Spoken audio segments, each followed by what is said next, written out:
Hi dreamers and make-believers, in today's video I am doing the fictional boyfriend book tag because like so many of you out there, I also fall in love in many different ways, in many different worlds, with many different men. So let's begin. First one I had to choose was my most romantic boyfriend. Now this one was tricky because romance and the books I read don't necessarily go together. There are romantic gestures in them, but it's not like the obvious romance of like, you know, buying flowers and cooking dinner for you and stuff like that. They're more like, you know, defeating bad guys and starting wars.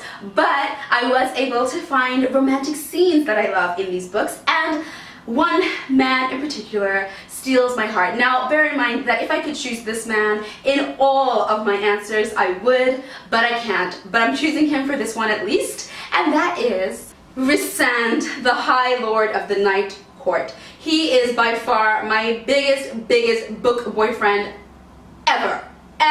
He is just incredible. Now, if you have not read A Court of Thorns and Roses or A Court of Mist and Fury, then block your ears in about 4 seconds. I'll tell you when, because I'm gonna explain why he is the most romantic, and that would be a spoiler if you haven't read it. And first of all, if you haven't read it, why haven't you read it? You need to get off this computer right now and go and read this series because it is amazing. Anyway, the reason I love Friendzoned is because, as you all remember I'm sure, in A Court of Thorns and Roses, when Feyre was trapped down by Amarantha and she heard music coming from the distance and she didn't know where it was coming from, and it made her feel calm and happy and sweet. She finds out later that that was Friendzoned channeling the music through their bond to make her feel at peace and at ease, and I thought that was just so sweet and so romantic and so thoughtful and so considerate, and he's just the best. The second boyfriend I had to choose was the dark and moody bad boy with a good side. Now, let's be honest, most of them are dark and moody with a good side. That's what makes them so irresistibly delicious. So, the guy that I have chosen, my other book boyfriend, is Kaz Brecker from the Six of Crows duology. He is literally a thug on the streets. He is a bad boy. People fear him. He is the best criminal in the world. He is just awesome. And he does have this amazing good side, and he cares about his crows, and he does what he can to survive on the street and keep them safe and keep them happy, and he does love certain people, and it's just amazing, and he is just awesome. Third was very easy for me to answer. It was a paranormal boyfriend, and the one and only person that comes to my mind when I think of my paranormal boyfriend is obviously the delicious, glorious, dead undead vampire Edward Cullen from the Twilight Saga.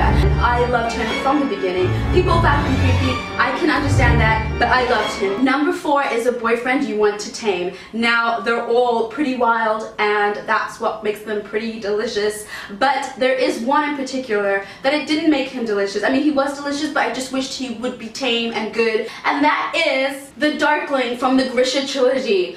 This guy is so smooth and so powerful and so awesome, but so bad and wild in his way of thinking and just ridiculous, and he cannot be tamed, and it just sucks because he's amazing, but you know, so he can't be my boyfriend because he's wild and insane. But if he wasn't wild and insane, I would love him till the end. The fifth one is Boy You Friendzoned. Now, I've gone back and forth with this because he's pretty cool and he's pretty awesome and geeky and hot in an awesome, geeky, hot way. So I went back and forth with this, but that is Simon from the Mortal Instruments series. Now, this is because he starts out as that kind of friend. So he's cute, he's geeky, he's charming, I like him, there's something there, but you know, it's just like a little playful, he's just cute, whatever. And then, as the series progresses, I feel like he gets more sexy and more confident, and you know, certain things happen that change him, and it's awesome. But by that time, he was already friendzoned. The sixth question is, who is my soulmate? Now, I'm sorry guys, but for this, obviously, I have to choose my soulmate, which is, of course, Friendzoned from the Court of Thorns and Roses series. Because he is clever, and charming, and powerful, and funny, and sexy, and witty, and self-sacrificing, and considerate, and so loving, and he's just the best. Can we just all take a moment to appreciate the gloriousness that is Friendzoned? Sarah J. Maas, you are a wizard. You are the best creator of sexy men ever. The 7th question is boy you would elope with. Actually, a boy that I would elope with, another book boyfriend of mine, would be Day from Legend. So I just read this not long ago, I finished it last week or something like that, and I really love Day. Day is fast becoming my new book boyfriend because he is so smart. Like, he's street smart, but then also like beyond intelligent smart, and then he's also cute, and I actually weirdly just love the way he talks. I love how he says yeah at the end of stuff. Like, I kind of like, you got a problem? Yeah.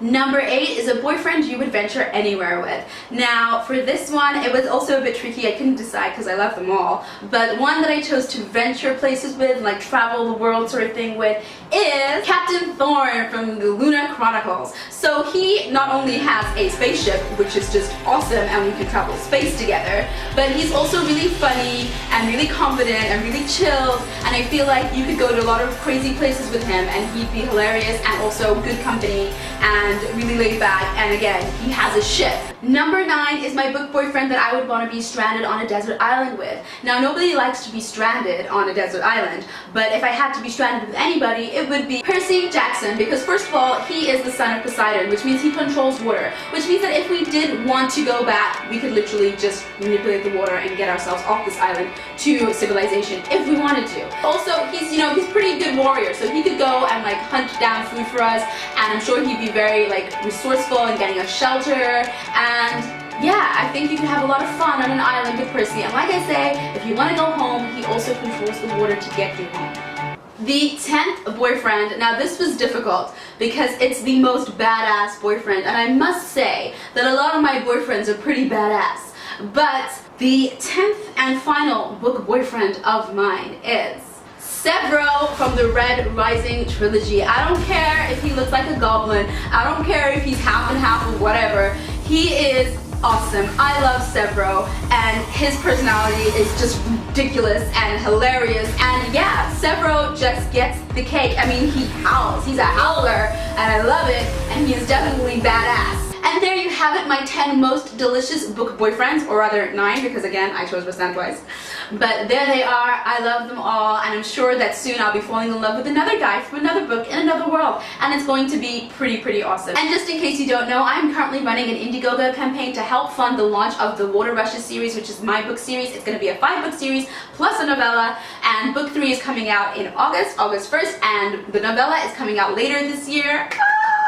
If you would like to get involved in the publishing process of the series, then please do click the link below. And that is all for now. Until next time, I'll see you. Bye!